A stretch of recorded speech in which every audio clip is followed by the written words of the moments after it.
বর্তমান বিশ্বের প্রেক্ষাপট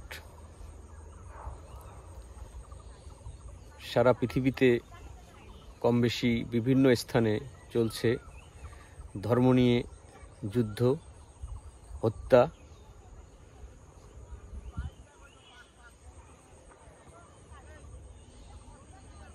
ধর্মের নাম করে যে হত্যা হচ্ছে এটা অত্যন্ত ঘৃণ্য এবং দুঃখজনক এবং কষ্টজনক, যা মানব জাতির জন্য কলঙ্কজনক। আজ থেকে ৩০০ বছর আগে লালন সাঁইজি বলেছিলেন, এমন মানব সমাজ কবে গো হবে সৃজন, যেদিন রবে না হিন্দু, বৌদ্ধ, মুসলমান, খ্রিস্টান। অর্থাৎ কোনো জাতের ভেদাভেদ থাকবে না, কোনো জাত নিয়ে ধর্মীয় গোষ্ঠীর মধ্যে কোনো যুদ্ধ থাকবে না, কোনো হিংসা বিদ্বেষ থাকবে না, এমন একটি সমাজ আকাঙ্ক্ষা করেছিলেন লালন সাঁইজি। তিনি তখনই বুঝতে পেরেছিলেন মানুষের ভিতরে যে ধর্মীয় উগ্রবাদ, ধর্ম নিয়ে যে হিংসা বিদ্বেষ, যা অনাকাঙ্ক্ষিত, যা পৃথিবীর মানুষকে শুধুই ধ্বংসের দিকে নিয়ে যাবে। আমরা দেখছি দীর্ঘদিন থেকে ইসরায়েল ফিলিস্তিনির মধ্যে যে যুদ্ধ, সেখানে নির্বিচারে শিশু, বয়োবৃদ্ধ যে কোনো মানুষ হত্যার শিকার হচ্ছেন।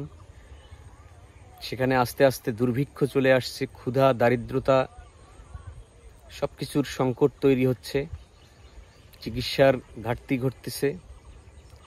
কোনো জাতি কখনো যুদ্ধ করে তার কাঙ্ক্ষিত জায়গায় পৌঁছতে পারবেন না, কিন্তু এই যুদ্ধের পরিসমাপ্তি, যুদ্ধের ফলাফল শূন্য। যুদ্ধ করে কখনো কেউ পরিসমাপ্তিতে ভালো কিছু পাননি, শুধুই ধ্বংস স্তূপ ছাড়া আর কিছু পাওয়া যায় না। ধর্ম নিয়ে যারা যুদ্ধ করছেন তারা পৃথিবীকে ভুল দিকে পরিচালিত করতে চান, ভুল দিকে নিয়ে যেতে চান, ভুল ধারণা থেকে তাদের সাম্প্রদায়িকতার বিষ বাষ্প পৃথিবীর মানুষের মাঝে ছড়িয়ে দিতে চান। এটা তারই ফলশ্রুতিতে আজকে মানুষ ধর্মীয় উগ্রবাদে লিপ্ত হচ্ছে, ধর্মীয় হত্যায় লিপ্ত হচ্ছে। সৃষ্টিকর্তা কখনো বলেনি কাউকে হত্যা করে ধর্ম প্রতিষ্ঠিত করতে হবে। পৃথিবীর শুধু মানুষ নয়, প্রত্যেকটি জীব, জন্তু, জানোয়ার সবাই সৃষ্টিকর্তার কৃতজ্ঞতা জ্ঞাপন করে। কেউই সৃষ্টিকর্তার কৃতজ্ঞতার বাইরে থাকার সুযোগ নেই। সৃষ্টিকর্তা সর্বত্র বিরাজ করেন। সৃষ্টিকর্তার শক্তিকে অস্বীকার করার মতো এই পৃথিবীতে কারোরই ক্ষমতা নেই। কেননা মানুষ এবং প্রত্যেকটি জীবের ক্ষমতা অত্যন্ত সামান্য, আর সৃষ্টিকর্তা এই সমস্ত পৃথিবীকে নিয়ন্ত্রণ করছেন। তার নিয়ন্ত্রণের বাইরে যাবার ক্ষমতা কোনো মানুষের থাকতে পারে না, থাকবে না। তেমনি আমরা যে সৃষ্টিকর্তাকে খুশি করবার জন্য যে কাজ করি, প্রার্থনা করি, ধর্মকর্ম করি, এগুলো নিয়ে আসলে যুদ্ধে বা ধ্বংসশীল কোনো কাজে লিপ্ত হওয়া উচিত নয়। আমি সব ধর্মপ্রাণ মানুষদের বলতে চাই, আপনারা ধর্ম পালন করুন, ধর্ম প্রতিষ্ঠিত করুন। সেটা যুদ্ধ নয়, শান্তির মাধ্যমে আপনাদের শান্তির বাণী ছড়িয়ে দিন। শান্তির পতাকা তলে সর্বশ্রেণীর মানুষ একত্রিত হবে, সেটাই ধর্ম।